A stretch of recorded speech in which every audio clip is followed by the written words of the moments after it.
ngi leen di nuyu bu baax kenn ku ci nekk rekk turam ak santam di nuyu suñu mbokk yi nga xamante ni ci biir réew mi ak bitim réew yépp jamono bi ñu ngi ñuy bàyyi xel waaye di nuyu public bi nga xamante ni ñëw nañ déglu suñu fekkee suñu waxtaan waaye ma nuyu bureau municipal bi nga xamante ni ñëw nañ ñoom it fekke ci suñu waxtaan ma woote woon waxtaan wi jëmale ko ci Thiès ginnaaw bi nga xam ni élection 23 janvier jàll na fi Thiès wóoluñu teg ñi ci boppu mairie bi ma dellu gërëm bu baax a baax waa Thiès yépp ci kóolute boobu ci yaakaar jooju ca ñu xam ni lu rëy a rëy la ci ñun kon ñu ngi ci gërëm waa Thiès yépp te di wax waa Thiès lépp lu ñu man walla ñu xam ko dinañu ko def ngir suñu dëkk bi jëm ci kanam waxtaanu tey wi dafa am objet yu tubaab di wax lu ko tax a jóg li ko tax a jóg mooy bi ñu dénkee dëkk bi ñu ñëwee ak léegi mi ngi toll ci ñetti weer ndaxte ñi ngi ñu installé préfet mi ngi ñu installé le 11 février 2022 le 18 février ñi def passation de service boobu ba léegi ñi ngi ci liggéey bi ñu tàmbalee liggéey boobu ñu fekk fi ay jafe-jafe yu bari ci dëkk bi dinaa ñëwaat ci objet conférence de presse yu état des lieux mais bi ñu ñëwee li ñu jëkk attaqué mooy le cadre de vie ndax dañu seetlu ni Thiès naam turu ville la yor waaye Thiès est tout sauf une ville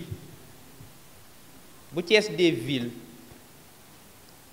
deuxième ville du pays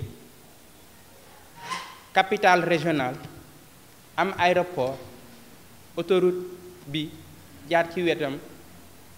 am université mais dëkk bi ci boppam nuruwul ab ville ñu ni cadre de vie boobu mooy suñu premier objectif ndax mooy mission primaire une collectivité locale ñu fekk dëkk bi tilim acte bi ma jëkk a def bi ma ñëwee maire ñi ma jëkk a seeti mooy waa UCG waxtaan ak ñoom ni leen mën naa accepter lu ne ci dëkk bi sauf dëkk bi nag moom dafa tilim waaw ñu def ko yitte bu baax a baax action bi ñu jëkk a lancé mooy opération de nettoiement et de désencombrement opération bu xawoon na diis trop ci wàllu la ca waroon a dem ci ay moyens mais yàlla dimbali nañu réussir nañ ko ak ay partenaires ba tey jii ku yeewoo Thiès boo duggee ci dëkk bi gis nga ni dëkk bi mi ngi gën a set waaye suñu ambition raw na loolu ci dëkk bi ndax suñu personnelu FERA renforcé nañ ko dinañu am 250 agents FERA ñu boole ko ak lu UCG am suñu yéene mooy ci kaw tali bi dootul amati sax suuf waxuma la ak leneen Thiès ville propre ñu commandé une centaine de bacs à ordures ndax bi ñu ñëwee dëkk bu mel ni Thiès ñu ne amul poubelle ñu bokk programme boobu ak UCG tey jii ci biir dëkk bi am na ci ay barab yoo xamante ni def nañ fa ay poubelles yu mag mooy 660 litres yi ca du ñu yam foofu ñu bëgg dëkk bi set waaye ñi bëgg it dëkk ville dafa am ay espace vert yooyu ñu gisoon ni dañ ko privatiser ay boroomi alal récupérer ko di fa def seeni activités ñu nekk ci xeex bu metti pour récupérer espace vert yooyu delloo ko Thiès inondation yi aussi ñu liggéey ci anticiper ko boole ko ak bokk ko ak 3 maires yépp ñu dem sur le terrain waxtaan ak population yi waaye bokk ko ak université yi ñu dem ensuite ñu def beneen journée de synthèse def ci ay propositions yu concrètes di waajal inondation yooyu def ay activités pré-hivernales yoo xam ne curage am na ci yoo xamante ni saupoudrage la am na lu toll ci 12 machines moto pompe yoo xamante ni man personnellement en tant que maire de Thiès engagé wu naa pour jënd ko ngir ñu waajal hivernage yooyu. éclairage bi aussi ñu ngi koy waajal bu baax ndax gis ngeen dëkk bi ni mu lëndëme man maire laa boo xamante ni guddi gi damay génn di xool dëkk bi keroog jouru Korité bi dama génn ma dem place de France mais dama rus dëkk bu toll ni Thiès lëndëm gi mu lëndëm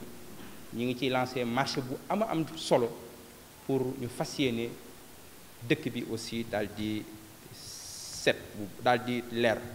ñu ngi waaj a lancé aussi benn opération activité pavage bu mag parce que dañu bëgg a changer visage yu Thiès et programme mu pavage boobu yéene bi ñu ci am bu ñu ci yàlla dimbalee jàpp naa fii ak at yu néew di ngeen gis ni Thiès changé na loolu ci yenn rek la ci yenn activités yi nga xamante ni am nañ ko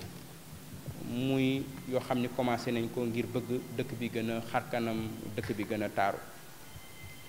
waaye li waral jataay bi yépp tey du sax loolu du def bilan waaye mooy ma wax leen man bi ma jëlee dëkk bi lan laa fi fekk bi ma ñëwee dama def lu audit boobu ba léegi may jàngat dëkk bi di jàngat document yi di jàngat li ma fekk ci dëkk bi document audit boobu bi ma ci jotee naam am na lu ma ci yaakaaroon sax ci yorin wu bon ci yorin wu sellul waaye yàqu-yàqu yi wax dëgg yàlla fi ma ko fekk moo ëpp li ma gis moo ëpp fi li ma foogoon musuma woon a jàpp ni yàqu-yàqu yi ak seen niveau bi loolu nag bu amee ñu bari nee nañ ma bul wax waaw ñu bëree bëri nee nañ ma bul wax ñu bëree bëri ñi ngi teg pression ci man pression bi fu ne mi ngi fay jóge waaw y compris ñoo xamante ni maak ñoom ñoo bokk coalition Yewwi Askan Wi parce que léeg-léeg nga gis boroom doole mu jàpp ni xam benn leader bu nekk ci coalition bi mën na tax peut-être docteur Babacar Diop du def liggéey mu dem gis ko wax ak moom mais li ma gis mënuma ci noppi walla su ma ci noppee man dinaa nekk complice waaw dëgg ak yaakaar moo taxoon waa Thiès wat fal ñu dëgg ak yaakaar ak njub la waa Thiès yaakaar ci coalition Yewwi Askan Wi moom lañ ci yaakaar ci taxawaay boobu tey laa ci gën a engagé wu lu ma ci góobe gar dinañ ni dafa ubbi front yu bari front yi dina bari ndax njubadi gi moo bari dina ni dafa ubbi ay front yu bari moom dafa bëgg xeex moom dafa bëgg xuloo xeex dina am xuloo dina am ndax yàqu-yàqu yi ci dëkk bi moo bari loolu dinaa ñëwaat wax leen li xew ci dëkk bi wax leen yan matukaay aussi lañ ci fas yéene jël xaxaruñu kenn amuñu problème it ak kenn, amuñu xaar ma yàlla aussi ak kenn xaxaruñu kenn, xeexuñu kenn, amuñu xaar ma yàlla ak kenn. benn interlocuteur rek la ñu am, muy population Thiès. ma waatal leen ni population Thiès boobu laa wax de, tant que je serai maire de Thiès, je défendrai les intérêts de cette ville. moo tax dinaa waxtaan ak yéen ci personnelu ville bu Thiès, ndax askanu Thiès dafa war a xam, ndax man dama bëgg a liggéey ci transparence, ci reddition des comptes, muy wane ni jataay bu mel nii ak yeneen yu mel nii dinañ koy faral di def, ak di rencontrer yenn association de jeunes yi, waaye aussi ak participation citoyenne. dafa am ay mouvement, ay jeunes yu nekk ci dëkk bi te dëkk bi ñor leen, te ñooñu duñu ay conseils municipaux, mais dañ leen a war a boole ci liggéey bi, ndax am nañ ay xalaat yu rafet, muy chef de quartier yi la, muy bàjjanu gox yi lañ, muy ay organisation citoyenne yu mel ni Forum Civil ak yeneen ak yeneen ak yeneen. participation citoyenne boobu lu am solo la ci ñun ni ñu gisee mbir yi. su ngeen seetloo personnelu ville de Thiès ci 2019 ba 2019 personnel boobu mi ngi toll woon ci 58 employés permanents. maanaam 2019 boobu ba 2020 personnel boobu mi ngi toll woon ci 58 2019 laataa 2020 bi di jeex ñu yóbbu ko ci 78 employés permanents, avec benn masse salariale qui tourne autour ci début 2019 117 millions boobu mujj dem ba 187 millions avant 2020 bi di jeex ci masse salariale boo xam ni Thiès dina leen ko fay, maanaam 230 millions yoo xam ni Thiès da koy fay ci ay salaire. li tax may taxaw ci loolu mooy personnel boobu ay contrat durée indéterminée lañ leen defal, lu matul ñaari at daanaka dañ ko doubler mais bi ñu leen di jël li ci ëpp teguwul woon ci soxla si dëkk bi, ci besoin dëkk bi, waaw soxlawu ci woon. tey jii rapport yépp wane na ni, ñi saytu mairie bi yépp wane na ni li xoj dëkk bi, li xoj Thiès mooy masse salariale boobu 230 millions yoo xam ni dañu koy génne di ko fay ay salaire mu diis trop ci Thiès, diis trop ci mairie bi, ca xoj bu baax a baax mairie bi, ca li ëpp ci personnel boobu ñi ngi fa, mais liggéey bi li koy doxal dëgg-dëgg soo ko jëlee génnul lu mat 20 personnes. waaw ça veut dire quoi de manière plus concrète? Des gens payés à ne rien faire. loolu li ko waral mooy municipalité ci Sénégal, mairie ci Sénégal, tradition bi mooy clientélisme politique. Casé moo ko indi loolu ba tey jii ñi nga recevoir ñëpp wala rapport yi mooy le personnel au niveau de la mairie de ville de Thiès. am na ay contrat yu ma fi fekkoon, contrat yi moom c'est plus simple, décision yi ma ci jël mooy du ma renouveler benn contrat depuis bi ma ñëwee ak léegi, et loolu pour que mairie bi mën a souffler, ndax mairie bi mënul di liggéey rek pour ngir fay ay salaire. suñu jëlee ci wàllu koom muy gestion financière, suñu xoolee recettes yi nga xamante ni prévoiroon nañ ko ci 2021 bi, levé ko mi ngi toll woon ci 3 milliards 33 millions yoo xamante ni 33 millions 499 561 francs. Thiès mujjul encaissé lu dul 990 millions 739 643 francs, muy un taux de recouvrement qui tourne autour de 32%. loolu màndarga la ci néew doole gu mairie Thiès néew doole ndax bu ñu nee suñu budget mi ngi toll ci 1,8 milliard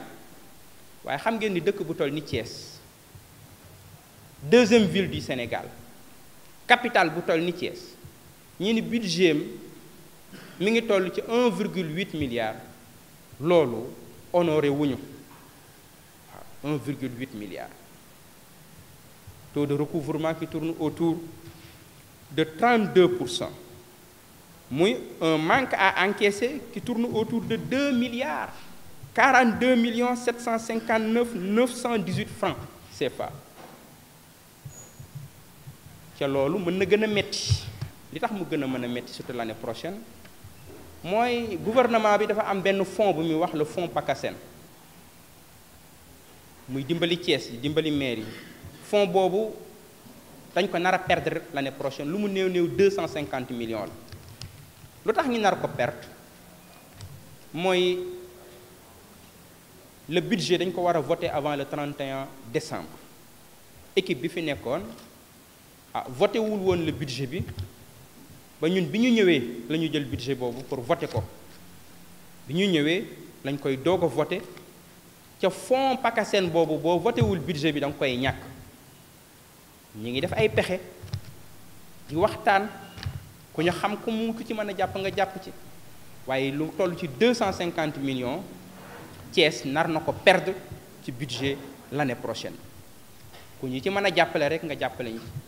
bépp doomu Thiès it fu mu mënti nekk mu mën ñi ci jàppaleel lu tax ni 250 millions Thiès soxla na ko ndax am na fu mu mën a dem ci biir dëkk bi suñu jëlee bor yi ci dëkk bi bor yi mairie bi mi ngi toll ci 783 millions 642 914 francs 700 millions de bor ci mairie boo xam ni sa budget 1 milliard et quelque la ci ay bor yooyu ñetti catégorie am na ci lu ñuy wax des dettes déjà visées par le receveur dettes yoo xamante ne engagé nañ ko visé nañ ko fay rek daanaka moo ci des mi ngi tourné yooyu ñu ngi toll ci 91 millions 418 000 40 francs am na ci ay bor yoo xamante ni engagé nañ ko waaye visé guñ ko yoo xamante ni fekk nañ ko fi mi ngi toll ci 352 millions ay bor 861 232 francs am na ci bor yoo xamante ni contentieux la yoreel nga ma waaye indil juste lu ko justifié lii mairie bi moo ñu ko yoral contentieux boobu mi ngi tourner autour de 339 362 642 francs loolu aussi ay bor la yoo xamante ni mairie bi yoreel na ko ay entreprise yoreel na ko ay nit waaye bor yooyu audit bi am na leneen lu mu ci wane bor yooyu du noonu lañ koy fayee de parce que audit dafa wane ni léeg-léeg nit ni yoreel nga ma suñu ko woowee ñu def suñuy enquête papier ya muy indi ak li ñuy déclaré dañuy gis ni bokkul entre li fournisseurs yi di wax ak li nga xamante ni moo nekk papier am na ci lu ci lëndëm yu bëree bëri yoo xam ne bor yooyu duñ ni rek yoreel nañu bor Thiès 700 millions ñu ni dañuy ñëw ku indi sa papier ñi fay ko yooyu dina am càmbar bu leer a leer boo xamante ni dinañ ko def bala ñuy fay bor yooyu. bu loolu weesoo dafa am lu ñu tuddee propriété communale propriété communale mooy loo xamante ni espace la maanaam terrain la mën na am terrain bi am lu fa nekk mën na am terrain bi dara nekku fa mais terrain bi Thiès moo ko moom mooy ville de Thiès moo ko moom ville de Thiès moo ciy dogal moo xam dafa am lu mu fay def moo xam da koy louer daf ci am ay barab yoo xamante ni Thiès daf ko louer ñooñu di fay ñooñu ñi ngi dugal ci dëkk bi at mu jot 13 975 000 francs dinañ ko dugal ci dëkk bi propriété communale boo xam ni Thiès moo ko moom ville de Thiès di ko loué ñi ngi dugal ci dëkk bi lu toll ci 13 975 000 francs mais 13 millions yooyu sarax la sarax et je vais être très clair sarax la ñuy jox Thiès ci 13 millions dafa am benn décret bu président de la République signé muy le décret numéro 2010-400 du 23 mars 2010 bu fixé am na ay espace yoo xamante ni ci Thiès ku fay louer ñaata nga war a fay le mètre carré ñi ngi war a fay le mètre carré 40 000 francs le mètre carré par an 40 000 francs le mètre carré par an dinaa ci ñëwaat propriété communale bi mi ngi dugal 13 975 000 francs CFA par an alors que bu fekkoon ñooñu fay nañ li ñu war a fay Thiès dëgg ñu toppatoo mbir moomu la ñu war a fay ñu war ko fay Thiès lu mu néew néew Thiès waroon na cee gagné 426 520 000 francs 400 millions xool leen 13 millions ba 400 millions ci ay boroomi alal ay sociétés yoo xamante ne ay milliards la ñuy def chiffre d'affaires la ñu ko loué ñu toog ci barab yooyu dinaa leen ci jukkil yenn bi ci jiitu mooy Sonatel parce que damay wax ak yéen lu leer da ngeen a war a xam seen dëkk bi fan la toll seen alal fan la toll yan loxo ngeen ko teg ñi ngeen ko teg ci seen loxo ñan lañ ko luye ñiñ ko luye ñaata la ñuy indi ci dëkk bi moo tax ma ciy wax nee naa nag pression bi bëri na ñu bëri nee ma bul wax ci lii ñii ay borom yi doole fii mais kenn mënuma tee wax ku dul suñu yàlla suñu borom lu ma ci góobe gar Thiès jaral na ma ko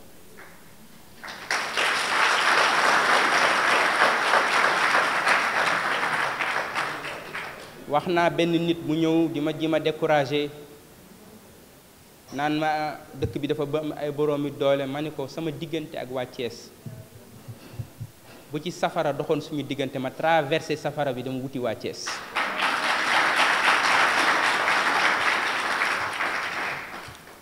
Sonatel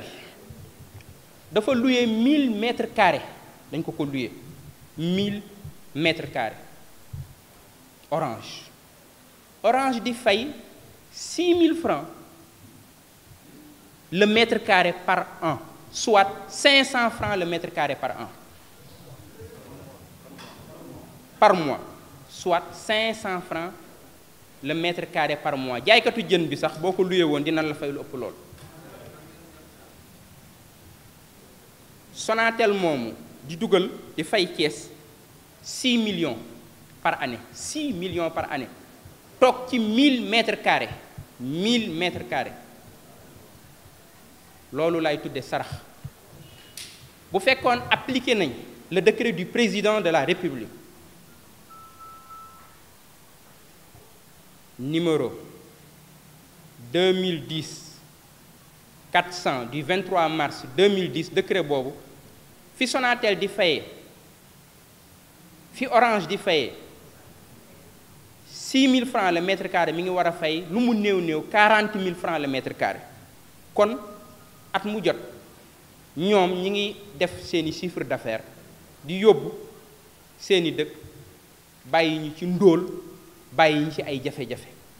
dama ni ce contrat là je veux m'adresser à Orange doit être renégocié et sera renégocié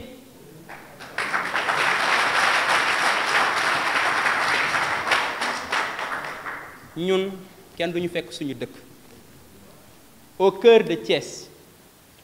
au cœur de la ville nga occupé 1000 mètres carrés di ñu sarax at mu jot sarax laa wax at mu jot 6 millions francs ca pendant ce temps jamono bu ne accident am ci yoon wi ndax yoon wu bon xale waroon a jàngi oto mbëkk ko ndax booba traçage bu baax sax amu fa dëkk bi lëndëm këris agression am fi. Je veux parler à la Sonatel, ce contrat doit être renégocié et ce contrat sera renégocié. Je vais être très clair sur cette question.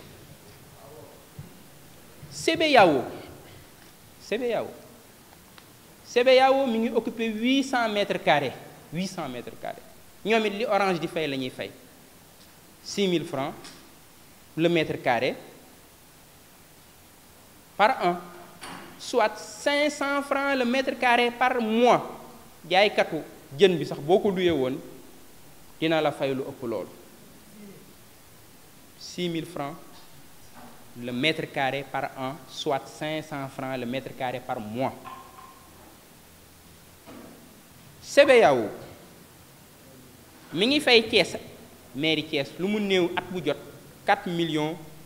800 la fiy dugal, alors que bu fekkoon respecté nañ le décret numéro 2010 400 du 23 mars 2010 nga xam ne décret bi président de la République moo ko signé wax ni ñoom li ñu war a fay lu mu néew c'est 40 000 francs le mètre carré par an. ñoom waroon nañoo dugal ci dëkk bi lu mu néew 32 millions xool leen entre 32 millions ba 4 millions ca booba ñun ñu ngi gën a ndóol suñuy doom gën a nekk ci ndóol suñuy école gën a bon suñuy yoon gën a bon dëkk bi gën a lëndëm këriis Thiès barab yu bari amuñu ndox quartier yu bari amuñu ndox loolu c'est un problème boo xam on n'en parle pas dans cette ville. am na ci ay quartiers yoo xam comme ay villages ci boppam dañuy rot ci ay teen di wuti ndox sonn trop. Je veux m'adresser à la CBAO. Ce contrat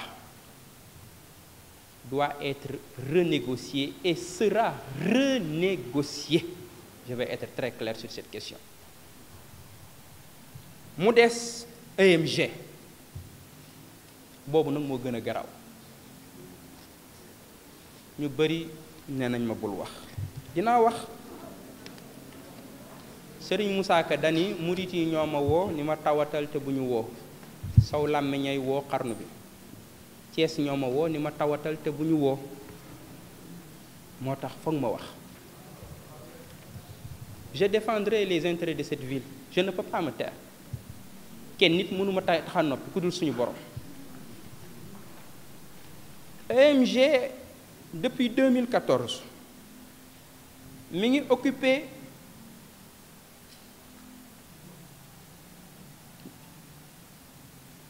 1435 mètres carrés 1435 mètres carrés Mbaye Gueye EMG.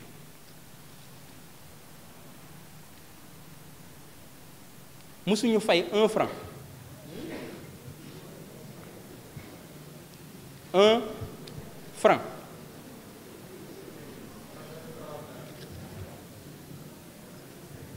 bind naa ko yóbbante nañ ci ñu fay li ñu amal Thiès parce que 8 ans yooyu dañ koy fay mënta ñàkk.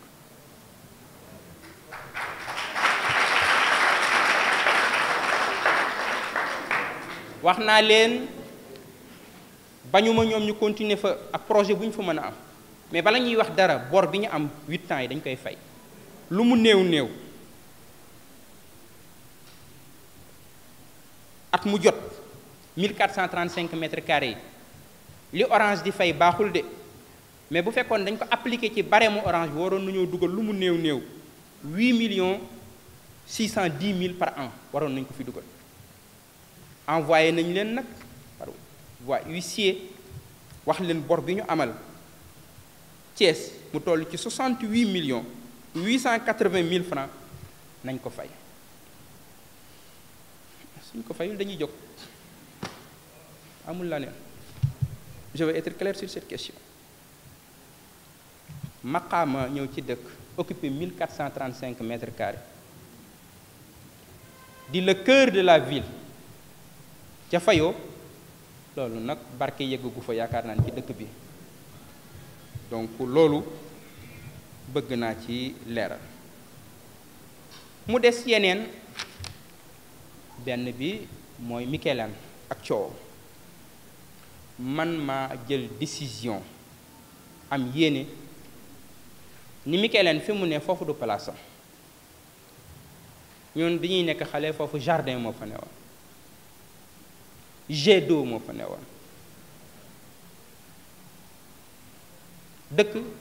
dafa am ay barab yoo xam ne ñépp ñoo ko bokk war a nekk ay espace vert yoo xam ni ku amul xaalis it boo fa demee féexlu li ma gën a metti ci koor gi dama daan génn taxaw sama bureau ma gis mag ñi di dàq koor ñëw ba ci place bi foofu toog ci gris yi ca foofu di xolu Cees jardin bi nekkoon foofu dañ ko fa bëgg a delloo si ñoom Mikelaan ñu signé woon benn contrat 1er janvier 2015 avec mairie de ville bu Thiès ñu renouveler leen ko ci 2019 bi contrat boobu war a dem ci 5 ans mais ci contrat bi dañu wax ni mën na am rupture unilatérale ça veut dire ñaar ñi séq contrat bi mairie bi bu ko neexee génn ci contrat boobu su fekkee benn ci engagement yi benn partie bi respecté wu ko te engagement bi ci gën a leer mooy xaalis boo xamante ni Mikelaan yoral nañu ko mu toll ci 10 millions ndax gëj na fay waxatuma la ak Mikelaan ba ma fa demee ak suñuy équipe la fa nekk ci tilim la fa nekk ci insécurité ak leneen leen dara laa mën a wax jël ko engagement foofu jardin public la woon.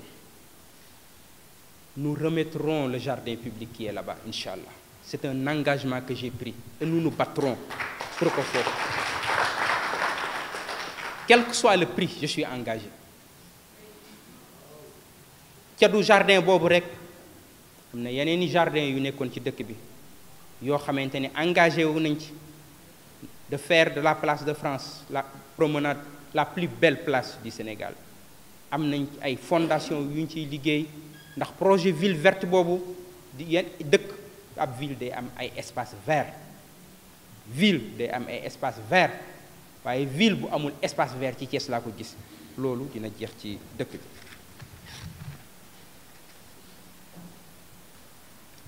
mu des yeneen mooy yi gën a garaaw waaw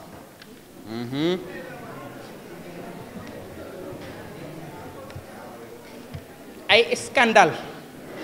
financier yoo xamante ni fekk naa ko ci dëkk bi ñu bari tinu nañ ma ci ñu bari wax nañoo ak man ñu bëree bari nee nañ ma bu ci wax mais est-ce que mën naa ci noppi mais su ma ci noppee di complice dafa am benn entreprise bu gañee benn marché mobilier et matériel administratif en 2021 xaalis boobu mi ngi toll ci 19 millions 974 450 francs CFA entreprise bi gañee marché bi ni day meubler waat mairie Thiès koy mairie di waxe meubler ci kër yi defaraat meuble yi indi ay taabal indi ay chaise defaraat ay télévision mairie bi rafet muy 19 millions 974 450 francs CFA moom mu def ci ay pexe exécuter marché bi jël xaalis bi def ci poosam wuti ay faux PV yoo xamante ni ñuy liggéey mairie ñoo ko liggéeyal bindal ko ni ko yow yaa gañe marché bi indi nga matériel bi installé nga matériel bi ca lépp ay kàcc la, benn siège bu gën a ndaw duggul mairie. Dernier équipement bi am mairie c'était 2014 waaw nit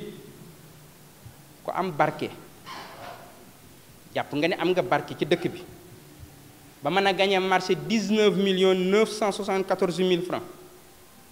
bari ay pexe encaissé xaalis bi def ci sa poche bari ay pexe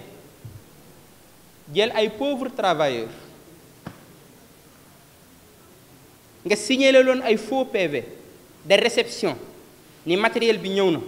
nga ni yow am nga barke ba loolu kenn du ko wax ku ma ko mën a tee wax nekkul ci dëkk bi. Je le dirai, je le dénoncerai,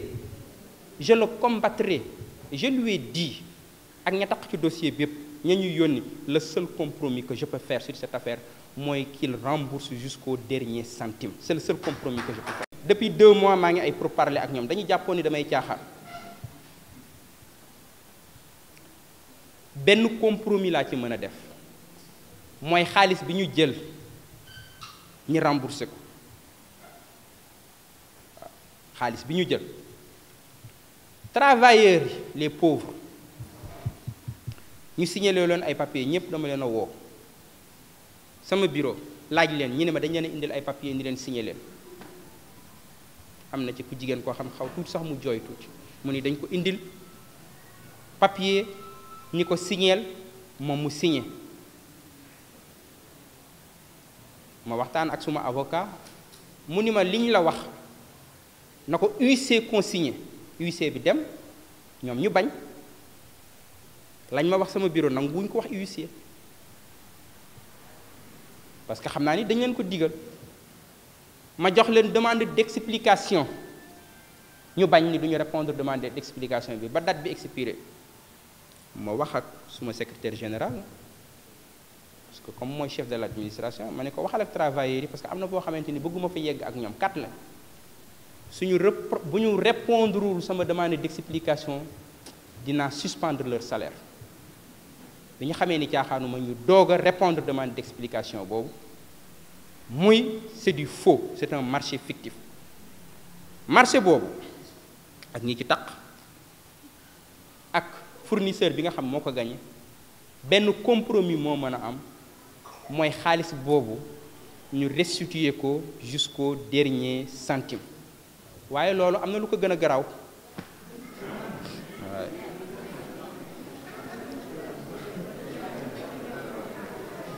loolu li muy garaaw yépp am na lu ko gën a garaaw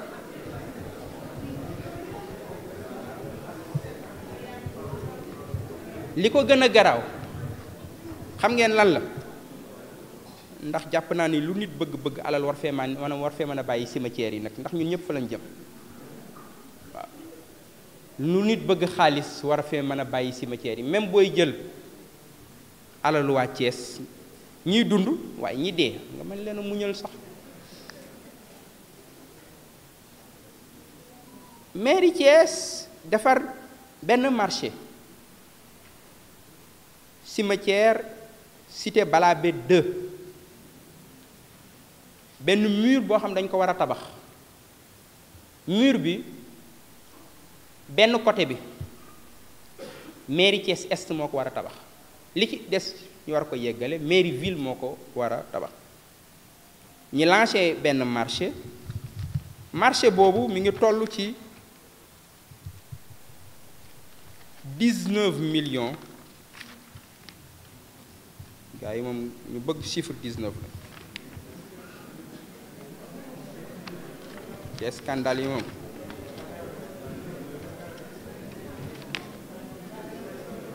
$19,937,280 francs 19,937,280 francs tabax muru cimetière bu njamoon foofu du garaw aka ñoo bari pexe mais suñu sëriñ bu mag ba maam Cheikh Ahmad Tijane si daf ni bari pexe nekk ci ak njuba ko gën a wóor léeg-léeg nit bari pexe lool am expérience lool ñu koy defal ay certificat muy dem ci àdduna bu fu ne bari pexe waaye gis nga pexe yooyu musiba la bu nekkul ci ak njub yàlla nañu yàlla dimbali delloo si ci ñu ak njub yoonu siratal mustaqim bu ñu ci nekkul yàlla nañu yàlla dimbali gide ñu delloo si ñu ci yoon woowu ñu exécuter marché boobu loolu mooy lan mooy gars yi wut nañ seeni papier ñoom nee nañu cimetière yi nekk Balabé ñoom nee nañu tabax nañ ko nee nañu ciment ba saf na nee nañu fer ba mat na nee nañu mool ya doy nañu nee nañu maçon ya def nañu seen liggéey ba cimetière ya tabax nañu ko ba mu pare ñoom ñëw nañu indi seeni papier duggaat mairie jaaraat ñi ñu jaaroon ñu signé leen te ñi leen di signé génnuñu mairie de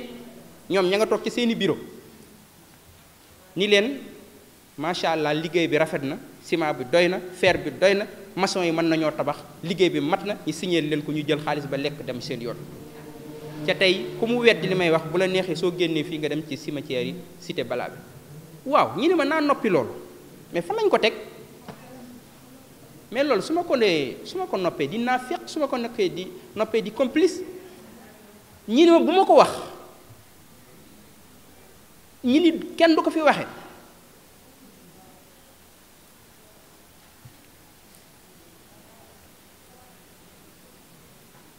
je leur ai dit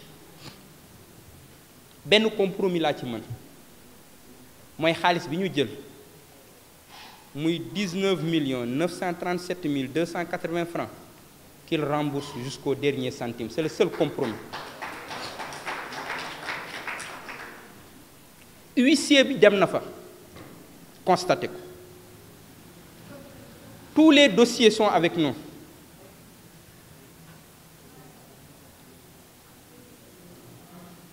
désormais c'est Maître Moussa Sarr qui va défendre les intérêts de la ville de Thiès Maître Moussa Sarr le grand avocat mooy défendre les intérêts de la ville de Thiès Maître Moussa Sarr muy le matériel du mobilier muy les cimetières nous allons engager une action judiciaire dem ak ñoom ci yoon auprès du procureur de la République soit ñu rembourser xaalis bi soit ñu porter leen plainte barke yeggul nag ci Thiès barke yeggul nga décaisser xaalis lekk def ci sa poos dem te kenn du ko wax loolu barke yeggu gu fi ci dëkk bi loolu dama ci bëgg a leer scandale yooyu mi ngi fi ci yenn yi nga xamante ni jukki na ko su ngeen xoolee dinañ la ni Thiès amul koom-koom dinañ leen ni Thiès dëkk bu ndóol la ndekete mbir yi suñ ko jaaraloon ci yoon ci yorin wu rafet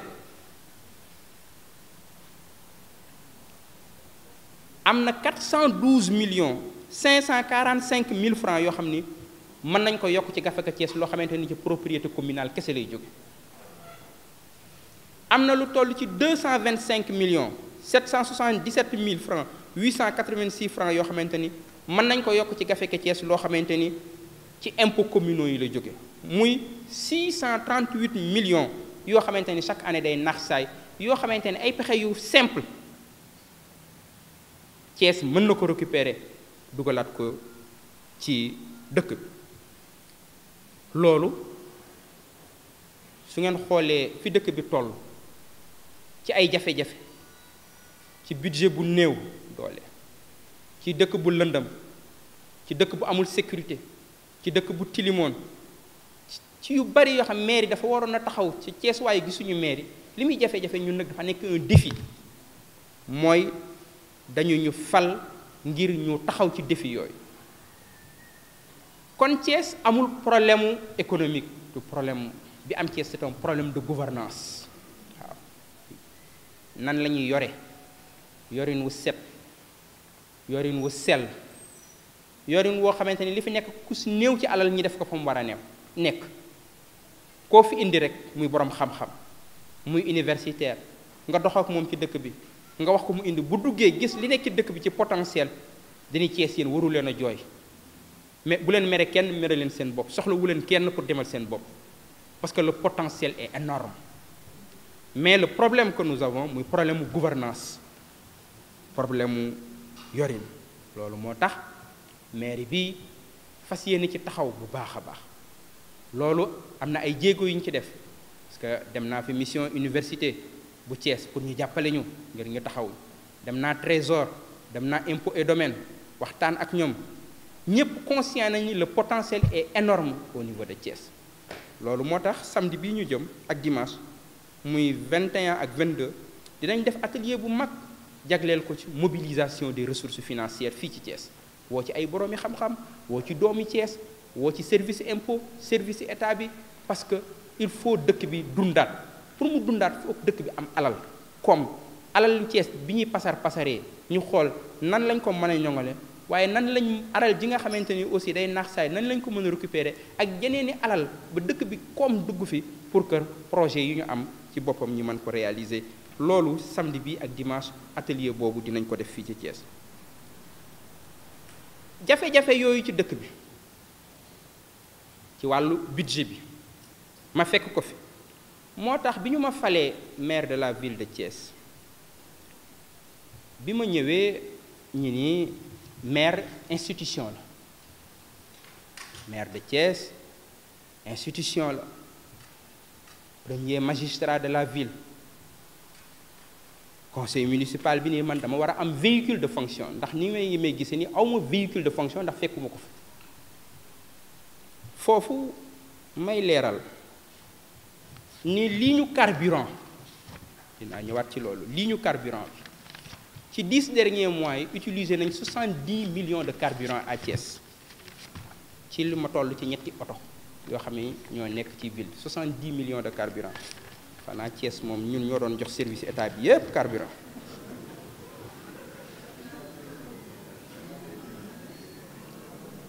ñi ni maire de ville de Thiès dafa war a am véhicule de fonction am na sax ñu nekk ci coalition Benno Bokk Yaakaar ndax yàlla dafa ñu dimbali ñun suñu conseil municipal dina tàng waaye ba léegi ñun ñëpp xam nañ li ñu boole mooy Thiès ñu nekk ci yeneen i coalition jàpp ni maire de ville de Thiès dafa war a am véhicule de fonction jafe-jafe yi nga xamante fekk naa ci jamono bii man docteur Babacar Diop rus naa Thiès di ma jëndal véhicule 40 millions ma ciy dugg di dox ci biir dëkk bi looloo tax ma renoncer à mon véhicule de fonction xam naa ni damay génn léeg-léeg ñu bëri naan waaw maire moom oto bi dañ ko war a defar dafa war a am oto bu rafet oto bu baax ndax mooy premier magistrat de la ville de Thiès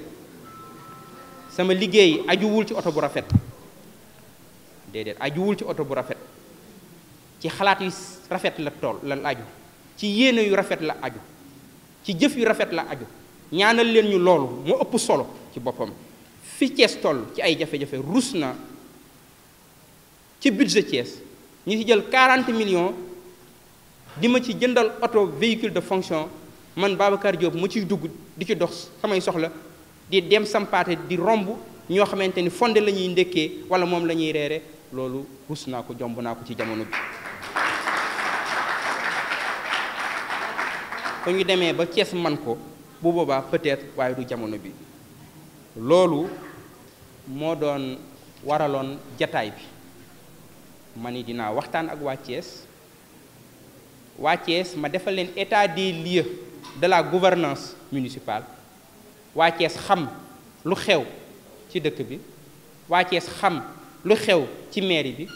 waa Thiès xam ñi yor seen alal toog fa ñi xam leen waaw ngeen xam ko su ngeen rombee benn société mu toog ngeen xam ni société bii fi mu nekk yéen a ko moom ñaata nag lu leen société boobu di fay da ngeen koo war a xam bu ñu renégocier contrat yooyu ba mu leer it dinaa ñëwaat fii wax leen ni le contrat yi renégocier nañ ko lii la société yooyu di fay asalaamualeykum wa rahmatullah Kajoor Glace li leen dese ci ay weer bariwul moo tax ma changé ci stratégie ay weer a leen dese c'est un contrat moo gën a mooy compliqué ci contrat yëpp en plus soo xoolee amuñu problème mu fay li ñu waraloon ville contrat yi nañ ko négocier moo baaxul, mais ils sont assez réguliers ci wàllu fay. Comme li ñu desee ci ay weer bariwul, j'ai changé de stratégie ak ñoom, mais wax naa Kajoor Glace ñëw nañ fa les yeux dans les yeux. Kajoor Glace wax naa leen da ngeen di jóg fi ñu nekk, wax naa leen ko. Dem nañ di leen wax ni la dafa am ku nekk ci sama gannaaw conseil municipal bi, oui dafa am adjoint au maire boo xamante ni moo adjoint au maire boobu xam na ni dañuy wax rek, man kenn mënul nekk sama ginnaaw parce que kenn financé wul sama campagne électorale, sama baat ci kaw. Aucun homme d'affaires dans ce pays n'a financé ma campagne électorale, aucun. Je suis libre. Gis nga dëkk neutre amul, neutre waxu naa fekk la amul, far foog mu am, ñaar na nga am, far ak askan wi, far ak sa askan ak sa intérêt askan, wala nga far ak intérêt de groupe. Am na ci ñoo xamante ni dañuy far ak intérêt de groupe, am nañ ci droit, mais man le bureau municipal, le conseil municipal dañuy far ak Thiès ak intérêt waa Thiès, ñi xeex ngir Thiès jëm ca kanam. Man sama doole mooy askanu Thiès.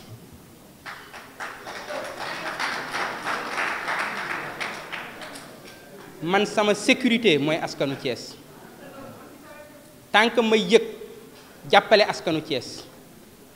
tant que ma yëg ni maa ngi yeewoo ci xolu doomu Thiès, tant que am naa assez de sécurité ba mën a dox ci dëkk bi ba soxlawuma garde corps, mën na maa yeewoo ci quartier populaire mel ni ñoom ñu ànd ngir intérêt Thiès, man gisuma société bu am doole ci àdduna ba mën maa tiital wala nga mën maa xoqatal. Société yooyu aka ñoo am ful la ñoom, ndax xam nañ fu seen intérêt ne,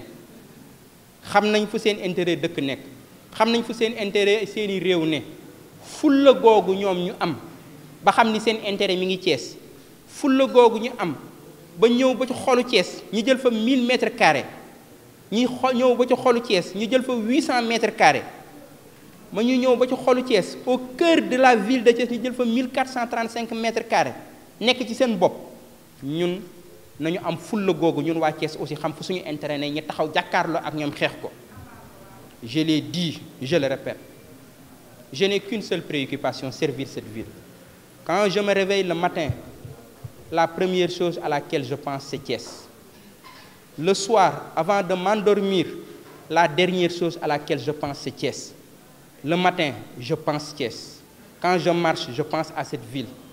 Dans mes méditations, je pense à cette ville. Je veux donner le meilleur de moi-même à cette ville pour faire de cette ville la plus belle. Ci deuxième question bi wax naa ko léegi, Talla Sylla sama mag la, awma benn xaar ma yàlla ak moom. ñi politique ci dëkk bi Thiès ba ñi nga xamante ni ñoo nekkoon samay adversaire ci élection yi, awma ci kenn ak xaar ma yàlla. amuñu dara lu ñu séq lu ñaaw, amu fi kenn koo xamante ni mënuma dem këram,